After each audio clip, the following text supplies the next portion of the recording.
Hello friends, in the last few videos we have already covered GDP and GNP, and in today's video we will understand NDP and NNP.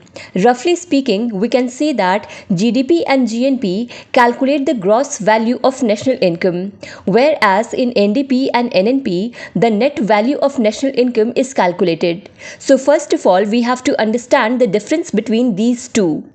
Gross value means total value and net value is derived after considering all the deductions. Let us understand this with an example. Suppose you use wheat worth 10 rupees as seed, and as a result of your crop you get wheat worth 100 rupees. So here in this example the gross produced is 100 rupees because total wheat grains of 100 rupees have been produced. But if in this example we calculate the net produce, then its value will be 100 rupees minus 10 rupees, because to produce these 100 rupees wheat you used 10 rupees wheat as seeds. Now here if we take the example of tomato ketchup, instead of wheat grains, then to produce tomato ketchup many machines are required, and machine is a depreciating asset. Basically, depreciating assets are those assets whose value decreases with time. For example, suppose that in the year 2022, the machines needed to make the tomato ketchup, you buy them from the market for 1 crore rupees. It is obvious that when we will use these machines, then there will be wear and tear in these machines. And with time, the value of these machines will continuously fall. And a time will also come when these machines will be completely junk, that is, its value will be almost zero, and this time period can be different for every machine. If we consider the depreciating percentage of our machine as 30%, then our machine will be completely junk in about 20 years. By the way, the depreciating percentage of the machines of every sector is different, and it is decided by the government of our country, and that is why the depreciation rate of each machine is announced by the Ministry of Commerce and Industry every year.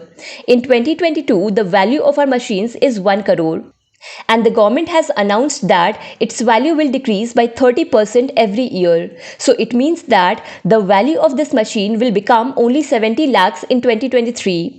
And in the year 2022, we can also see the same thing. That is, the value of this machine has decreased by 30 lakh rupees.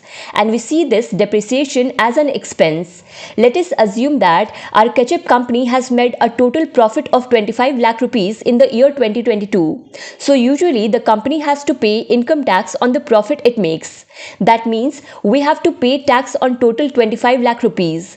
But because the depreciation of this machine is 30 lakh rupees, which will be counted in the expense. So because of this, we can say that even though our company has made a profit of 25 lakh rupees, still we will show a loss of 5 lakh rupees in our balance sheet.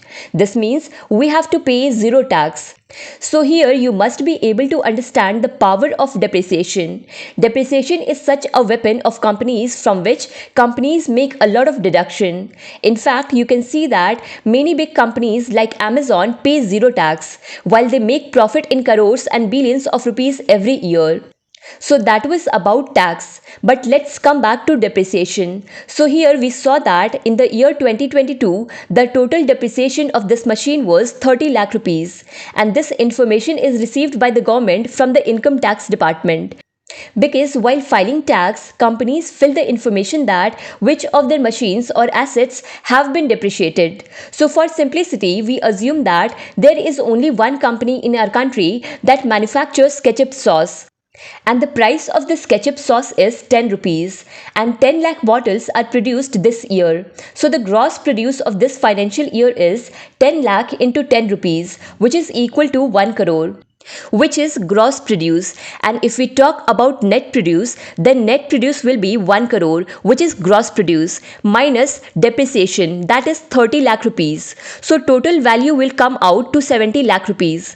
So you have seen that if you have gross value and on its basis you have to calculate net value, then you can calculate it easily by reducing depreciation from gross value. So in this way we can say that if we subtract depreciation from GDP, then we will get NDP, and if we subtract depreciation from GNP, then we will get NNP. But the point to be noted here is that we consider depreciation of only those things which have been used by business in the production of goods and services. So this means that if I use the phone for business purpose, then the depreciation of this phone will be considered for calculating NDP and NNP. But if I use the phone for personal purpose, then the depreciation of such items will not be considered in the calculation of NDP or NNP. So in this way, we calculate NDP, that is net domestic product, as well as calculate NNP, that is net national product, and these were the four measures through which national income is calculated. So I hope all these topics are clear to you. To cover Indian economy in detail, follow Bookstawa playlist. Thank you so much for watching and supporting Bookstawa.